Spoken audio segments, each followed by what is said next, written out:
అందరికీ నమస్తే. ఇక తెలంగాణ రాష్ట్రంలో కాంగ్రెస్ ప్రభుత్వం ఏర్పడి 14 నెలలు కావస్తున్నటువంటి సందర్భంలో కొన్ని అనుమానాలు వస్తా ఉన్నాయట. గతంలో కేసీఆర్ 10 ఏళ్లుగా ముఖ్యమంత్రి చేసిండు, అంతకు ముందు మరి ఉద్యమం నడిపించిండు.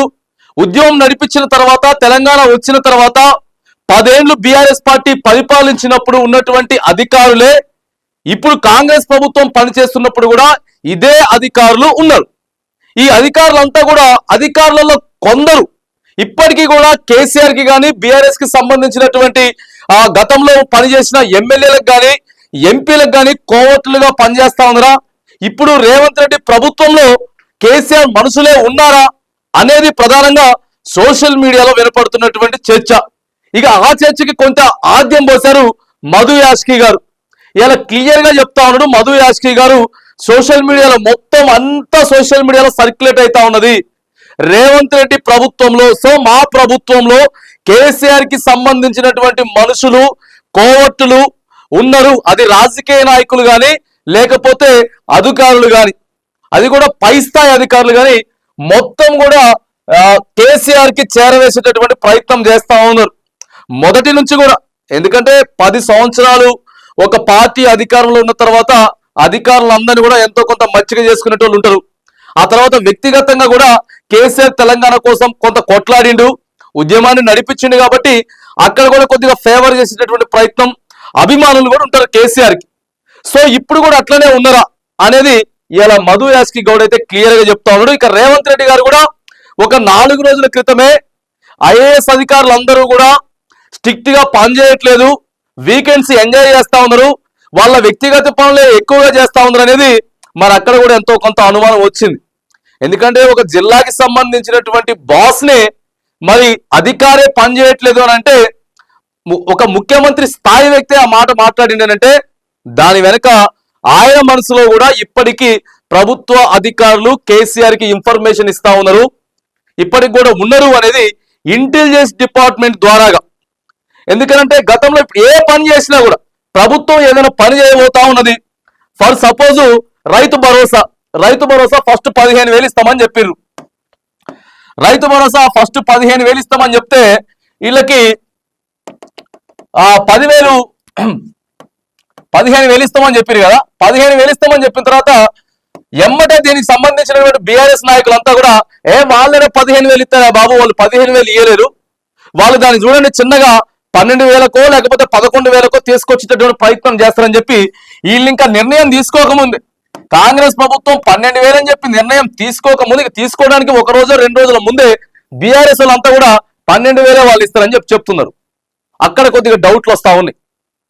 అప్పుడు అధికారులందరినీ కూడా మార్చేటటువంటి ప్రయత్నం చేశారు. కొంతమంది అధికారులని ఒక దగ్గర నుంచి వెళ్ళి ఒకరికి బదిలీ చేశారు.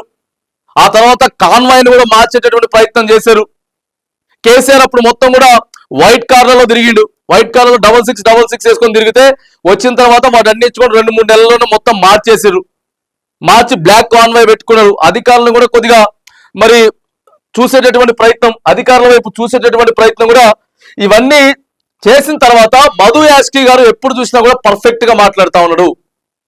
గతంలో ఎమ్మెల్యేల విషయంలో కానీ అధికారం మారిన తర్వాత, బీఆర్ఎస్ నుంచి కాంగ్రెస్ కి అధికారం మారిన తర్వాత కూడా ఎవరెవరైతే 10 ఎమ్మెల్యేలు ఉన్నారో వీళ్ళు మారినటువంటి వెంటనే ఈ 10 మంది ఎమ్మెల్యేలు ఎవరైతే ఉన్నారో ఈ 10 మంది ఎమ్మెల్యేల వల్ల కాంగ్రెస్ పార్టీకి ఎంత మేరకు కలిసి వస్తుందో కలిసి రాదు కానీ వీళ్ళ వల్ల పార్టీ ఆగవాగం అవుతుంది, ఆ నియోజకవర్గాలలో పంచాయతీలు అవుతాయి, అనవసరంగా ఎందుకు తీసుకుంటున్నారు వీళ్ళని చెప్పి ప్రభుత్వానికి క్లియర్ గా మధు యాష్కి గౌడ్ చెప్పిండ్రు. సో ఆయన చెప్తే ఏదైతే అప్పుడు ఎమ్మెల్యేలు అంతా కూడా కొంత సీరియస్ అయ్యారు. మేము వస్తే మమ్మల్ని ఎందుకో మధు యాష్కి గారు మా మీద సీరియస్ అవుతా ఉన్నాడు, ఏంది కథ అంతా అని చెప్పేసి అంటే ఇలా ఏం జరుగుతున్నది ఆయన క్లియర్ గా కొన్ని నియోజకవర్గాలు కూడా చెప్పిండు.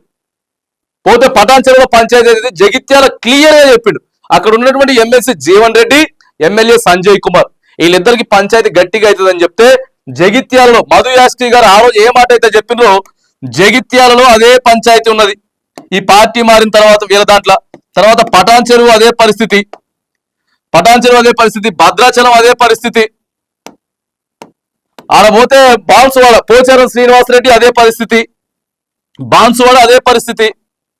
సో మధు యాష్కి గారు అంటే ప్రతి క్షణం కూడా ఏం జరుగుతా ఉంది, ప్రభుత్వంలో ఏం జరుగుతా ఉన్నది, ఎవ్రీ పార్ట్ కూడా క్లియర్ గా అబ్జర్వేషన్ చేస్తా ఉన్నారు.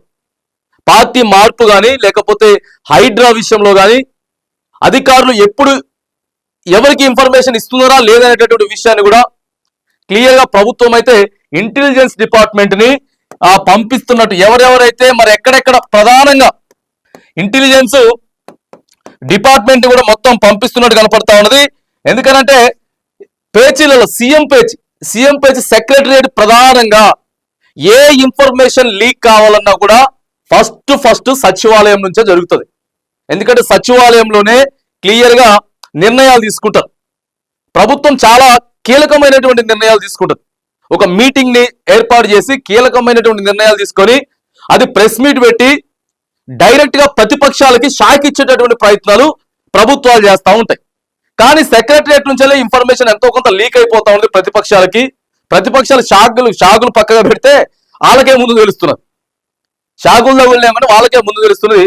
సో ఇదంతా ఏం జరుగుతా ఉందని చెప్పి రేవంత్ రెడ్డి ప్రభుత్వం కొంత ఆలోచనలో పడ్డది. మొన్న అధికారులకు సంబంధించి రేవంత్ రెడ్డి గారు మాట్లాడటమైనా, ఈ రోజు మధు యాష్కి గారు మాట్లాడటమైనా సరే, వీటన్నిటిని తీసుకుంటే అధికారులు కొంతమంది కీలకంగా ఇప్పటికే గత ప్రభుత్వ పెద్దలకి వీళ్ళు మరి పనిచేసేటటువంటి ప్రయత్నం చేస్తా ఉన్నారు.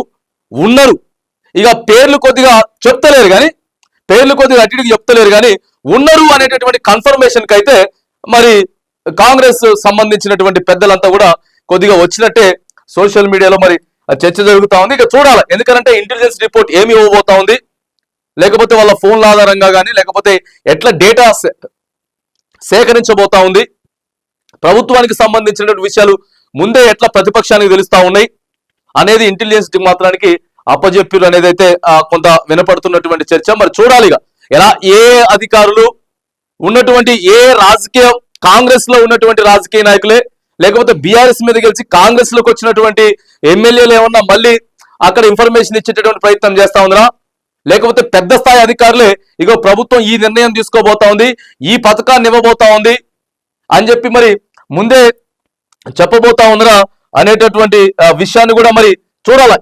మరి ఈ విషయంలో అధికారుల విషయంలో లేకపోతే ఇన్ఫర్మేషన్ లీక్ అవుతున్నటువంటి విషయాల్లో మరి రేవంత్ రెడ్డి గారి ప్రభుత్వం ఎట్లా నిర్ణయాలు తీసుకోబోతా ఉంది, ఇంటెలిజెన్స్ డేటా వచ్చిన తర్వాత మరి ఎట్లా ముందుకు వెళ్ళబోతా ఉంది అనేది మాత్రానికి ప్రధానంగా తెలంగాణ రాష్ట్ర రాజకీయాల్లో చూడాల్సినటువంటి ఒక ఘట్టం అయితే మరి త్వరలో రాబోతా ఉందా, ఎలాంటి నిర్ణయాలు తీసుకోబోతా ఉంది అనేది వేచి చూడాలి.